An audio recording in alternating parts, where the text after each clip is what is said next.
వాక్యమే మనల్ని బ్రతికిస్తుంది కనుక దేవుని వాక్యమును వీలైనంతగా మనం భుజించవలసిన వారమై ఉన్నాం, వినవలసిన వారమై ఉన్నాం. మనమున్నదే ఈ వాక్యమును తెలుసుకోవాలి, గ్రహించాలి, నేర్చుకోవాలి. హృదయంలో ఈ వాక్యాన్ని నివసింపజేసుకోవాలి. ఈ వాక్యం మన హృదయంలో తేలాడుతూ ఉండాలి. వాక్యము లోపల పని చేయాలి, కార్యం చేయాలి. సో అంచేత వాక్యాన్ని మనం వినాలి, భుజించాలి. మరి ముఖ్యంగా పత్రికలు అయితే, పౌలు గారు రాసిన పత్రికలు అయితే ఎంతగానో సంఘం యొక్క అభివృద్ధి నిమిత్తమై ఇది రాయించడం జరిగింది. కావున మీరు ప్రియులైన పిల్లల వలె దేవుని పోలి నడుచుకొనుడి. ఎవరిని పోలి నడుచుకోవాలి? కావున మీరు ప్రియులైన పిల్లల వలె దేవుని పోలి నడుచుకొనుడి. చూసారా, ఇవే మనం నేర్చుకోవాల్సిన పాఠాలండి. మనం నేర్చుకోవాల్సిన పాఠాలు ఇవే. కావున మీరు ప్రియులైన పిల్లల వలె దేవుని పోలి నడుచుకోండి. క్రీస్తు మిమ్మల్ని ప్రేమించి పరిమళ వాసనగా ఉండుటకు మన కొరకు తన్ను తాను దేవునికి అర్పణగాను బలిగాను అర్పించుకొనెను. అలాగుననే మీరును ప్రేమ కలిగి ఏం చేయాలి? నడుచుకొనుడి. పౌలు గారు ఆయన రాసిన పత్రికలో అండి చివరి భాగాల్లో మొదటి భాగం అంతా దేవుడు ప్రభు మన కోసం ఏం చేశాడో రాస్తే, చివరి భాగాల్లో ఆ ప్రేమను పొంది రక్షణ పొందిన మీరు ఏ రీతిగా నడుచుకోవాలో రాశాడు. మొదటి భాగాల్లో ఏం రాశాడండి? దేవుడు మన కోసం ఏం చేశాడో రాస్తే, రక్షణ పొందిన విశ్వాసులు ఏ రీతిగా జీవించాలో చివరి భాగాల్లో రాశాడు. అందుకని అంటున్నాడు, క్రీస్తు మిమ్మల్ని ప్రేమించి పరిమళ వాసనగా ఉండుటకు మన కొరకు తన్ను తాను దేవునికి ఎలాగైతే అర్పించుకున్నాడో మీరు కూడా అలాగునే మీరు కూడా ప్రేమ కలిగి ఒకరినొకరు అర్పించుకొనుడి. ఒకరినొకరు ఏం చేయాలి? ప్రభు పని కొరకు, సహోదరుల ప్రేమ కొరకు ఒకరినొకరు ఏం చేసుకోవాలంటే అర్పించుకోవాలంటున్నాడు. అనగా మీ కష్టం వస్తే మీ కష్టంలో వారు పాలు పంచుకోవాలి. ప్రభు చెప్పాడు, 2 అంగీలు ఉంటే ఒక అంగీని ఏం చేయమన్నాడు? ఆయన ఇచ్చేయమన్నాడు. సో సహోదరుల కష్టంలో సంఘం ఏం చేయాలి అంటే ఒకరినొకరు పంచుకోవాలి. అమెరికాలో చార్లీ కిర్క్ అని ఆయన్ని ఒక ప్రశ్న అడిగారు. అమెరికాలో సంఘము బలంగా ఉంది కదా, ఎందుకు ఇతరులకు సహాయం చేయట్లేదు అని ప్రశ్నిస్తానన్న మాట ఏంటంటే, అవును, అది విచారకరమే. సంఘములో ప్రతి ఒక్కరూ కలిగిన కొలిది ఇంకొకరికి సహాయం చేయాలి. అది ఆర్థికంగా కానివ్వండి, వైద్యపరంగా కానివ్వండి, అది ఏ పరంగా అయినా సరే సంఘములో ఒకరికి ఒకరు సహాయం చేసుకోవాలి. ఉన్న కొలది లేనిది మనం ఏం చేయలేం. ఏమండి, ఉన్న కొలది ఏం చేయాలంటే ఒకరినొకరు యేసు ప్రభువు ఎలాగైతే ఆయన దారపోయబడ్డాడో ప్రాణార్పముగా, అసలు సంఘం అంటేనే సంఘములో ఉన్నవారు ఏం చేయాలంటే ఒకరి యొక్క మీకు ఉన్న కొలది ఇంకొకరి సహాయం నిమిత్తము దేవుడు మీకు ఇచ్చినది రూపాయినా 2 రూపాయలైనా ఇతరుల యొక్క సహాయార్థము మీరు వాడటానికి దేవుడు మీకు ఇచ్చాడు. ఈ మాట గాంధీ గారు నేర్చుకున్నాడు. గాంధీ గారు చెప్పారు, ఆయన మనం ఆస్తులకు వారసులము కాము, మన ఆస్తులకి కేవలము అన్న ఆయన వాడిన మాట ఏంటంటే స్టీవర్డ్, అనగా దాని పరిపాలకులు మాత్రమే, దాని మేనేజర్స్ మాత్రమే. వారసులము కాము, మేనేజర్స్ మాత్రమే. మన వారసులం పైన ఇక్కడ కాదు అని చెప్పాడు. సో అంచేత ఒకరి సహాయార్థం మనం ఏం చేయాలి? సహాయపడాలి. ఒకరికి సహాయం అని తెలిసిందనుకోండి, తెలియకుండా వెళ్ళి సహాయం చేయాలి. కొంతమంది సహాయం ఎలా ఉంటుందంటే ఊరంతా తెలుస్తుంది. ఏమండి, మన సహాయము లెఫ్ట్ హ్యాండ్తో చేస్తారు, రైట్ హ్యాండ్కి. కానీ ప్రజలకు ఏమి ఇష్టం అంటే రికగ్నిషన్. జనరల్గా మనుషులు అది ఉంది. కానీ దేవుడు నమ్ముకున్న బిడ్డలు మనం ఏం చేయాలంటే సహాయం నిమిత్తమై ఎవరికైనా అవసరం ఉంటే ఖచ్చితంగా అవసరం వెళ్ళి పాల్గొనాలి. నాకెందుకు అనుకోకూడదు. 3వ వచనం చూడండి, మీలో జారత్వమే కానీ ఏ విధమైన అపవిత్రతయే కానీ లోభత్వమే కానీ వీటి పేరైనను ఎత్తకూడదు. వాటి పేరు కూడా ఏం చేయకూడదంట, ఏమి ఎత్తకూడదంట? జారత్వమే కానీ, అపవిత్రతయే కానీ, లోభత్వమే కానీ వీటి పేరైనను ఎత్తకూడదు. ఇదే పరిశుద్ధులకు తగినది. రక్షణ పొందిన వారికి ఇది తగినది. చూడండి, బైబిల్ గ్రంథము మనకి నచ్చినట్టుగా ఉండడానికి బైబిల్ గ్రంథం ఒప్పుకోవట్లా. గమనించండి, ఎలా ఉండాలి అంటే వాక్యాన్ని చదివి ఇలా ఉండాలని మేము నేర్చుకోవాలని బైబిల్ చెప్తుంది. మనకి నచ్చినట్టుగా ఉండడానికి బైబిల్ ఒప్పుకోవట్లేదు. గమనించండి, ఎక్కువసార్లు మనం ఏం చేస్తామంటే నచ్చినట్టు చేస్తాం, కానీ బైబిల్ గ్రంథం చెప్తుంది మీకు నచ్చినట్టుగా ఉండడానికి బైబిల్ లేదని చెప్తుంది. అందుకనే మనం ఆత్మ ఫలాల్లో దీర్ఘశాంతము, ఇంగ్లీష్లో మాట ఉంది సెల్ఫ్ కంట్రోల్, నియంత్రణ, స్వయ నియంత్రణ అని బైబిల్ మాట్లాడుతూ ఉంది.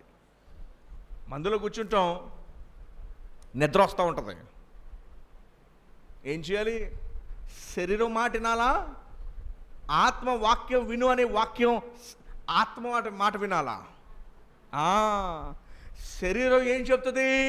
పాపం చేయని చెప్తుంది. ఆత్మ ఏం చెప్తుంది అంటే నో, దేవునికి లోబడు అని చెప్తే అప్పుడు ఎవరి మాట వినాలి? శరీరం మాట వినకూడదు. విచారకరంగా చాలా సందర్భాల్లో మన శరీరానికి లోబడిపోతారు. అందుకని బైబిల్ చెప్తుంది మీ శరీరానికి లోబడకూడదు. ఆత్మ తన కార్యం జరిగించినప్పుడు ఆత్మకే లోబడాలి. శరీరం ఆత్మకు లోబడాలి తప్ప ఆత్మ శరీరానికి లోబడకూడదు. జ్ఞాపకం పెట్టుకోండి. ప్రార్థన చేయాలి మోకరించి. ఇంట్లో రాత్రిపూట, ఉదయం సాయంత్రం ప్రార్థించాలి.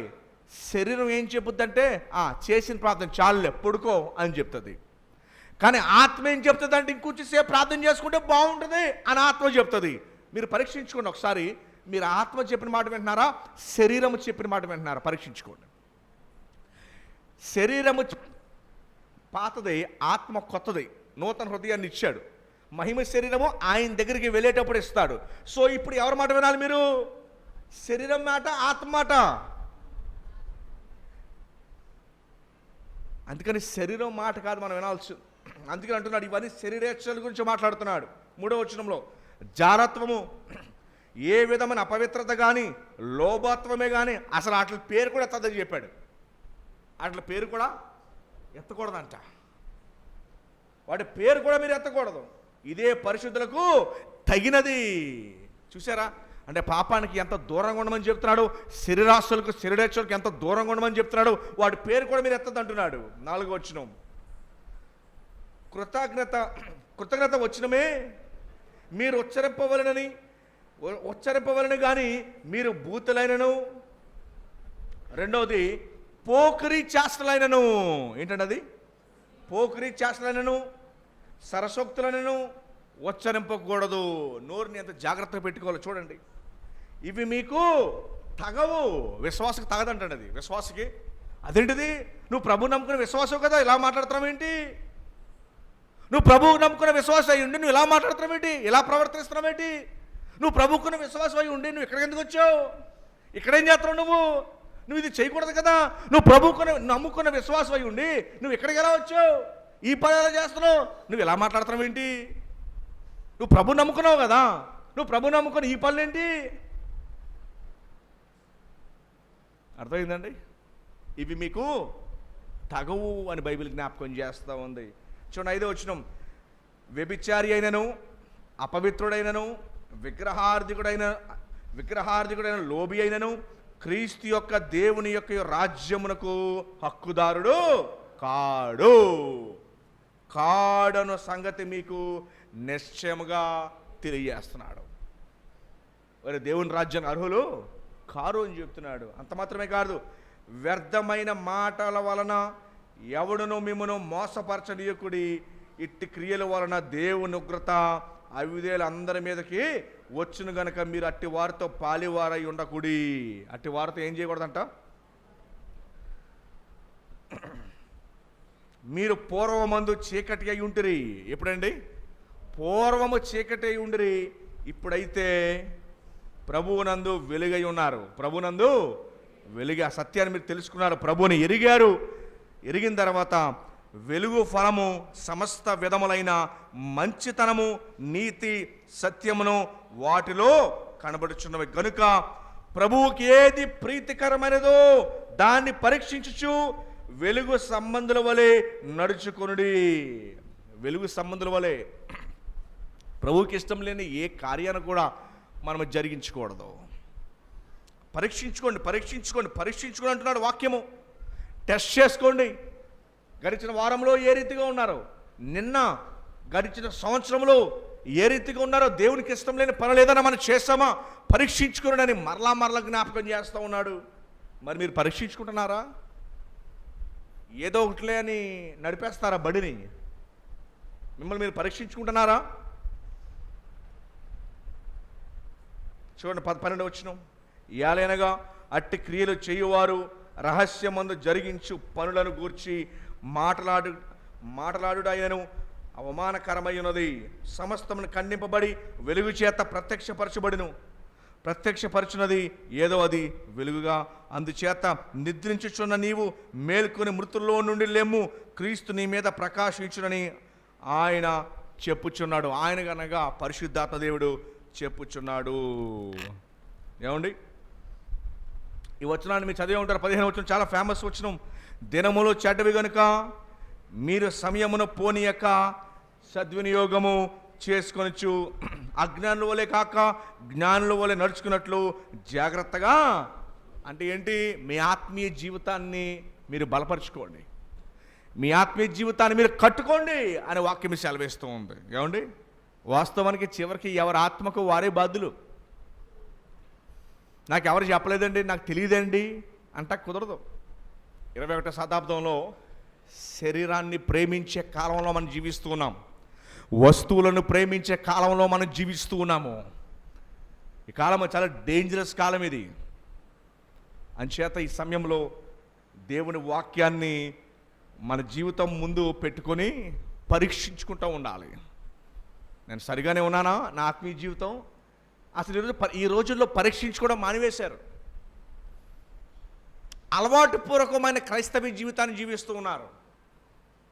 ఏంటి అలవాటు? ఆదివారం మందిరం, లేకపోతే మిగతా రోజుల్లో బాగానే ఉన్నాం కదా, వెళ్తున్నాను కదా, వస్తున్నాను కదా, బల్ల పాల్గొంటున్నాను కదా, వీటి మీద మన ఆధారపడిపోయి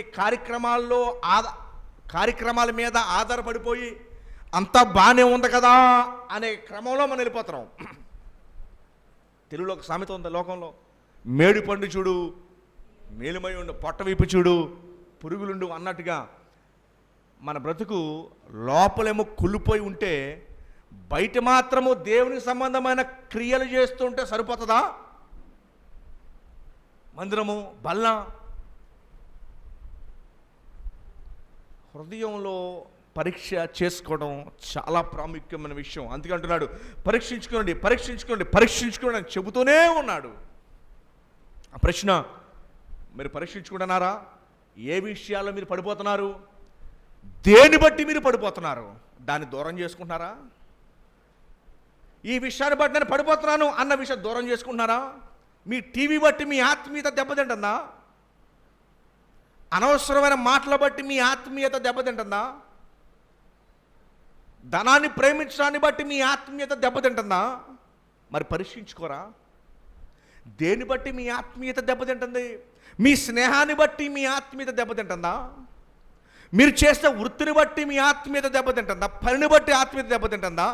దేని బట్టి మీ ఆత్మీయత దెబ్బతింటుందో దాన్ని పరీక్షించుకొని విడిచిపెట్టవలసిన వారమై ఉన్నాం.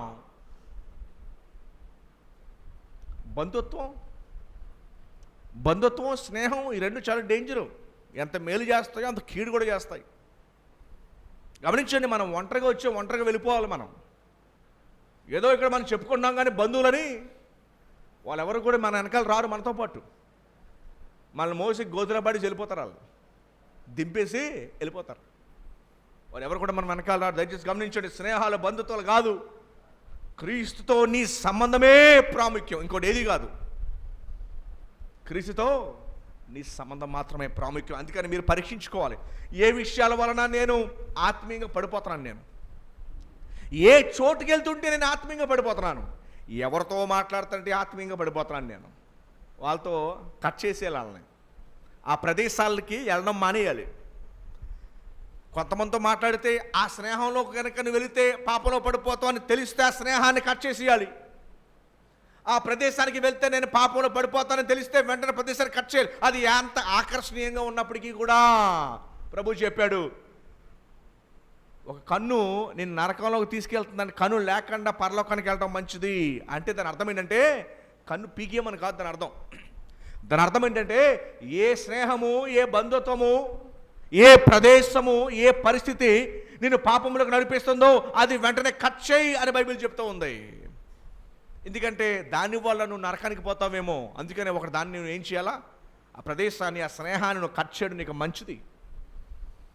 ఎందుకంటే ఆ స్నేహం నిన్ను పాపంలోకి నడిపిస్తుందేమో చెక్ చేసుకోండి, ఆ బంధుత్వం నిన్ను పాపంలోకి నడిపిస్తుందేమో చెక్ చేసుకోండి. అందుకని బైబిల్ చెప్తుంది పరీక్షించుకోండి, పరీక్షించుకోండి, పరీక్షించుకోండి. పరీక్షించుకోవడం చాలామంది అంతా బాగానే ఉన్నానులే, అన్నీ బాగానే జరుగుతున్నాయిగా, పరీక్షించుకుంటా లేదు. దయచేసి గమనించండి, బైబిల్ జ్ఞాపకం చేస్తూ ఉంది, మీరు వెలుగు సంబంధులు చీకటి సంబంధులు కారు అని బైబిల్ చెప్తుంది. చీకటి సంబంధులకు ప్రవర్తించద్దు. ఒక్కసారి ఎన్నిసార్లు మీరు చీకటి సంబంధంలో ప్రవర్తించారు? వెలుగు సంబంధంలో అవ్వడం మానివేసి వెలుగుని ఆర్పివేసి చీకట్లోకి ఎన్నిసార్లు కలిసిపోయారు? దయచేసి గమనించండి, విశ్వాసి యొక్క మాట తీరు చాలా ప్రాముఖ్యం, ఆలోచించే విధానము చాలా ప్రాముఖ్యం. రెండు చాలా ఇంపార్టెంట్. నీ మాట తీరు ఏ రీతిగా ఉంది, ఎట్లా మాట్లాడుతూ ఉన్నారు? దేవుని వాక్యం సెలవిస్తుంది, మర్యాదగా ప్రేమతో మన మాట తీరు ఎంతో జాగ్రత్తగా మనం మాట్లాడాలి. మన మనసు ఎలా ఉండాలి? మనసు ఎలా వస్తుందో తెలుసండి, మనం చదివేదాన్ని బట్టి, వినేదాన్ని బట్టి. నువ్వు ఎక్కువ ఏది వింటున్నావో నీ మనసు దాన్ని బట్టి ఉంటుంది. ఎక్కువ లోకం వింటున్నావు అనుకోండి, మనసులోకి అదే వస్తుంది. మనసులోకి ఏది ఉందో, ఒకటి హృదయం నిండిన దాన్ని బట్టి వాడు మాట్లాడుతాడు. Out of the heart the mouth speaketh అని బైబిల్ చెప్తూ ఉంది. అంచేత ఈ కోటాల్లో మనం నేర్చుకోవాల్సిన పాఠం ఏంటంటే, పరీక్షించుకోవాలి మీరు. ఏది నన్ను దేవునికి దూరం చేస్తుంది, ఏది నన్ను పాపంలోకి నెట్టేస్తుంది అని ఖచ్చితంగా మిమ్మల్ని పరీక్షించుకోవాలి. ఎందుకంటే మనం వెలుగు సంబంధం, చీకటి సంబంధం కాదు. చీకటి కార్యాలు చేయడానికి మనం చీకటి సముద్రం కామిక. ఒకసారి దాన్ని విడిచిపెట్టేసిన తర్వాత మరలా అటువైపు చూడకూడదు. మనం ఇంకా పరిశుద్ధతలోకి ఎదగాలి. ఇది సరిపోదు, ఈ పరిశుద్ధత సరిపోదు, ఇంకా ఎదగాలి. మనము క్రీస్తు కొరకు అనేకమైన పోరాటాలు చేయాలి, ముందుకు కొనసాగాలి. ఇది సరిపోద్ది అనుకుంటారు చాలామంది. అయిపోయింది కదా, సరిపోద్ది, ప్రభువుని తెలిసేసుకున్నాను నేను. నిన్న కూడా వాక్యంలో జ్ఞాపకం చేశారు, రక్షణకి 3 కాలాలని చెప్పారు. గతంలో రక్షణ పొందాననే ప్రూఫ్ ఏంటంటే, ఇదిగో ఇప్పుడు క్రీస్తు కొరకు పరిగెడుతున్నాను నేను. ఇప్పుడు క్రీస్తు కొరకు పరిగెట్టే వారే రేపొద్దున పరలోక రాజ్యంలో మహింపరచబడతారు.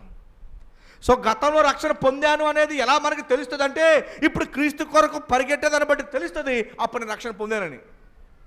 ఇప్పుడు క్రీస్తు కొరకు నేను పరిగెత్తకన్నా అప్పుడు పొందేశానులేండి అనుకుంటే, అప్పుడు పొందామంటే అర్థం ఇప్పుడు పరిగెడుతున్నాం అని అర్థం. ఇప్పుడు పరిగెడుతున్నామంటేనే తెలుస్తుంది రేపొద్దున రాజ్యంలో నువ్వు చేర్చబడతామని. అంతే తప్ప అప్పుడు పొందేశానండి ఇంక అయిపోయింది, ఇప్పుడు ఏం చేయడానికి లేదు.